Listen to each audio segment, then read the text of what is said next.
ഈ വീഡിയോയിലേക്ക് സ്വാഗതം. ഈ വീഡിയോ ഹൈറേഞ്ചിനെ കുറിച്ച് തന്നെയാണ്. ഇന്നലെ കേട്ട് ഒരു കാര്യത്തെക്കുറിച്ച് പറയാനാണ്.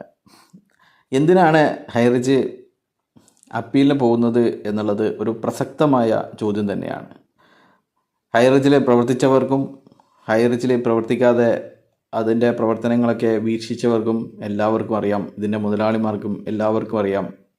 ഇതിൻ്റെ മുതലാളി തന്നെ ഒളിഞ്ഞും തെളിഞ്ഞും സമ്മതിച്ച കാര്യമാണ്, നമുക്ക് ബിസിനസ് ചെയ്യാൻ സാധിച്ചിട്ടില്ല എന്നുള്ള കാര്യം. പിന്നെ എങ്ങനെയാണ് ഇത്തരം ഭീമമായ തുക സമാഹരിച്ചതും അതുപോലെ തന്നെ വിതരണം ചെയ്തതും എന്നുള്ളത് പകൽ പോലെ വ്യക്തമാണ്, മണീഷ്യനാണ് എന്നുള്ളത്. ഇത് ഒരു തവണ സെഷൻസ് കോടതി മണീഷ്യനാണ് എന്ന് പറഞ്ഞ് വിധി പ്രസ്താവിക്കുകയും അതിൽ ലിമിറ്റേഷൻ ആക്ടിൻ്റെ ലംഘനം, ലിമിറ്റേഷൻ ആക്ട് എന്ന് പറയുന്നത് ഓരോ കാര്യത്തിനും ഇന്ന് ഇത്ര ദിവസം എന്നുള്ള നിഷ്കർഷിച്ച ഒരു നിയമമാണ് ലിമിറ്റേഷൻ ആക്ട്. ബഡ്സ് ആക്ടിൽ അത് കൃത്യമായി 60 ദിവസം വരെ എന്നുള്ള ഒരു നിർവചനമുണ്ട്. അതുകൊണ്ട് തന്നെ 72ാമത്തെ ദിവസം കൊടുത്ത ആപ്ലിക്കേഷൻ സ്വീകരിക്കാൻ പാടില്ല. അങ്ങനെയെങ്കിൽ വീണ്ടും ഈ പ്രോസസ്സുകളൊക്കെ രണ്ടാമത് തുടങ്ങാം എന്നുള്ള വിധിയാണ് ഉണ്ടായിരിക്കുന്നത്. അത് ഒരിക്കലും ഹൈറേഞ്ചിന് അനുകൂലമായിരുന്ന ഒരു വിധിയായിരുന്നില്ല. രണ്ടാമതും കൂടുതൽ വാദപ്രതിവാദങ്ങളോടെ കേസ് പരിഗണിക്കുകയും ഇവരുടെ ബോണ്ട് ഇറക്കിയ രേഖകളടക്കം വെബ്സൈറ്റ് തന്നെ തുറന്നുകൊണ്ട് കോടതിക്ക് ബോധ്യപ്പെടുകയും ചെയ്തു. എന്നിട്ടും ഇവർ അപ്പീലിന് പോവുകയാണ്, നമ്മുടെ കമ്പനി തെറ്റൊന്നും ചെയ്തിട്ടില്ല എന്നുള്ള കാര്യം പറഞ്ഞുകൊണ്ട്. എന്നാൽ ഇവർ അപ്പീലിന് പോയാൽ എന്താണ് ചെയ്യേണ്ടത്?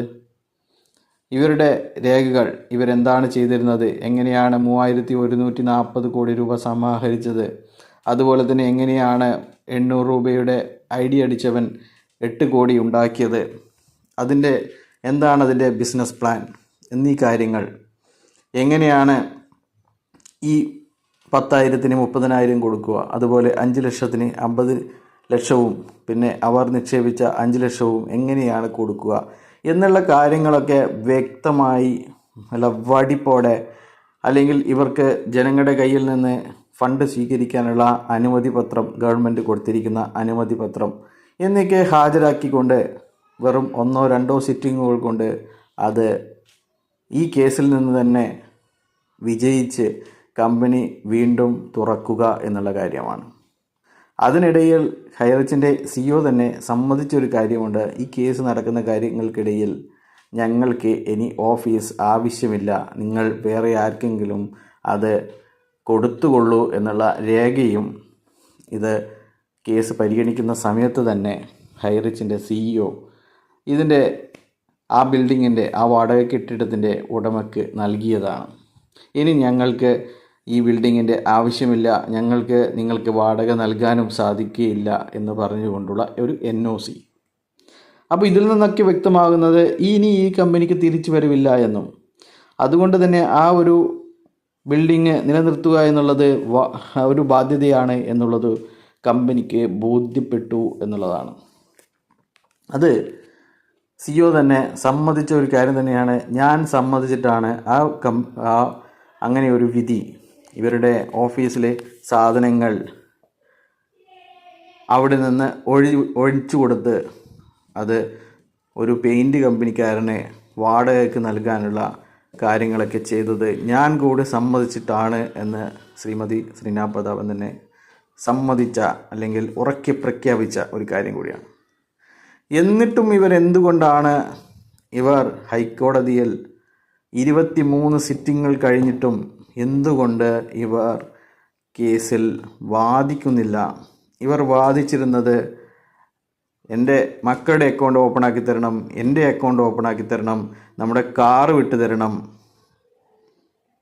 അതുപോലെ തന്നെ വക്കീലിന് ഫീസ് കൊടുക്കാൻ അക്കൗണ്ടുകൾ ഓപ്പണാക്കി തരണം എന്നുള്ള കാര്യമാണ്. വെറും 5 ലക്ഷം രൂപയെങ്കിലും തരണം എന്നുള്ള കാര്യമാണ്. എന്നാൽ ഇവിടെ കോടിക്കണക്കിന് രൂപ ചിലവാക്കിക്കൊണ്ട്, ഏതാണ്ട് 15 കോടിയോളം രൂപ ചിലവാക്കിക്കൊണ്ട് വക്കീലന്മാരുടെ നിര തന്നെയാണ് ഇവിടെ വിവിധ കോടതികളിൽ ഹാജരായിക്കൊണ്ടിരിക്കുന്നത്. ഒരേ ആവശ്യത്തിന് വേണ്ടി സെഷൻസ് കോടതിയിലും ഹൈക്കോടതിയിലും സുപ്രീം കോടതിയിലും വരെ കേസ് ഒരേ സമയം നടത്തുന്നു എന്നുള്ള വളരെ കാര്യമായ ഒരു കാര്യവും ഇതുവരെ ആരും കാണാത്ത രീതിയിലുള്ള കാര്യവും കമ്പനി നടത്തുന്നുണ്ട്. അതിൻ്റെയൊക്കെ സോഴ്സ് എവിടെ നിന്നാണ്? അതുപോലെ തന്നെ പ്രഗത്ഭ വക്കീൽ വാദിച്ചു കൊണ്ടിരിക്കെ തന്നെ ബഡ്സ് തന്നെ എഴുതിയ, ബഡ്സിൽ ഇത്രയും പ്രാവീണ്യമുള്ള അല്ലെങ്കിൽ കേരളത്തിലെ പ്രമാദമായ ബഡ്സ് കേസുകൾ വാദിച്ച വക്കീൽ ഉണ്ടായിരിക്കെ വീണ്ടും സുപ്രീം കോടതിയിൽ നിന്ന് വക്കീലിനെ ഇറക്കിയിരിക്കുകയാണ്. സീനിയർ വക്കീലന്മാർ ഒരു വശത്ത്, അതുപോലെ തന്നെ ബഡ്സ് എഴുതിയെന്ന് അവകാശപ്പെടുന്ന വക്കീൽ ഒരു വശത്ത്, വീണ്ടും സുപ്രീം കോടതിയിൽ നിന്ന് വക്കീലിനെ ഏർപ്പാടാക്കിയിരിക്കുകയാണ്. അത് പക്ഷെങ്കിൽ ഇവരാരും തന്നെ കമ്പനി ചെയ്ത ബിസിനസ്സോ കമ്പനിക്ക് ജനങ്ങളിൽ നിന്ന് ഫണ്ട് വാങ്ങാനുള്ള രേഖയോ വെച്ച് വാദം തുടങ്ങിയിട്ടില്ല എന്നുള്ളതാണ്.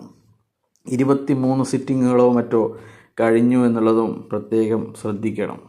അപ്പോൾ കേസ് അപ്പീൽ തന്നെ കൊടുത്തിട്ട് 1 വർഷമായിരിക്കെ എന്തുകൊണ്ട് ഇവർ വാദിക്കുന്നില്ല എന്നുള്ളത് നിങ്ങൾ ഓരോരുത്തരും സ്വയം ചോദിക്കേണ്ട കാര്യമാണ്.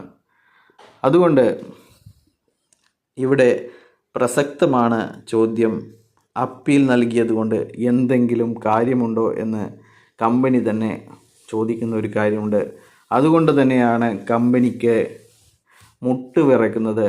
ഇതിലെ മെറിറ്റിലുള്ള വാദം അല്ലെങ്കിൽ കമ്പനി ചെയ്ത നല്ല നല്ല കാര്യങ്ങൾ പറഞ്ഞുകൊണ്ട് കമ്പനി എല്ലാവരെയും ലോകത്തിൻ്റെ പട്ടിണി മാറ്റാൻ പിറവിയെടുത്ത ദൈവപുത്രനായ പ്രതാപൻ ലോകത്തിൻ്റെ പട്ടിണി മാറ്റാൻ വേണ്ടി കണ്ടുപിടിച്ച ഒരു ബിസിനസ് മോഡലിനെ കുറിച്ച് എന്തുകൊണ്ട് ഹൈക്കോടതിയിലോ സുപ്രീം കോടതിയിലോ സെഷൻസ് കോടതിയിലോ പറയാൻ സാധിക്കുന്നില്ല എന്നുള്ളതാണ്. പ്രതാപൻ എന്തുകൊണ്ട് കേസ് നടത്തുന്നു എന്നുള്ളത് മറ്റൊരു ചോദ്യമാണ്. പ്രതാപൻ ഇതിനു മുന്നേയും ഇതുപോലെ 10-15 വർഷം കേസ് നടത്തി എന്താവും ഇതിൻ്റെ വിധി, അതിന് എനിക്കെന്ത് നഷ്ടമുണ്ടാവും എന്നുള്ള കാര്യങ്ങൾ നന്നായി അറിയുന്നവനാണ് നമ്മുടെ പ്രതാപൻ. വെറും 40 വയസ്സ് മാത്രം പ്രായമുള്ള പ്രതാപനെ ഇനി മാക്സിമം ശിക്ഷയായ 7 വർഷം തന്നെ ജയിലിൽ കിടന്നാലും അടിച്ചു മാറ്റിയ കോടികളും ജീവിതവും ബാക്കിയാണ്. എന്നാൽ അതുപോലല്ല, കുടുംബക്കാരറിയാതെ, മക്കളറിയാതെ, ഭർത്താവ് അറിയാതെ ഉള്ള പണമോ അല്ലെങ്കിൽ സ്വർണമോ പണയം വെച്ച് ഇത്തരം തട്ടിപ്പുകളിൽ പെട്ടുപോയിരിക്കുന്ന 100 കണക്കിന് ആൾക്കാരുടെ അവസ്ഥ. അപ്പോൾ കേരള സർക്കാർ അല്ലെങ്കിൽ ബഡ്സ് അതോറിറ്റി എത്രയും പെട്ടെന്ന് ജനങ്ങൾക്ക് പണം നൽകാൻ വേണ്ടി ക്ലെയിം ഫോമുകൾ പൂരിപ്പിച്ച് നൽകാൻ പറഞ്ഞ പ്രകാരം 100 കണക്കിന് ആൾക്കാർ അത് പ്രയോജനപ്പെടുത്തിയിട്ടുണ്ട് എന്നുള്ളതാണ് മനസ്സിലാകുന്നത്. എന്തായാലും ബഹുഭൂരിപക്ഷം ആൾക്കാരും സ്വന്തം അധ്വാനിച്ച പണം ആവശ്യമുണ്ട് എന്ന് കരുതുന്ന എല്ലാവരും തന്നെ ഈ ഒരു ക്ലെയിം ഫോം പൂരിപ്പിച്ച് നൽകിയിട്ടുണ്ട് എന്നുള്ളതാണ് മനസ്സിലാക്കുന്നത്.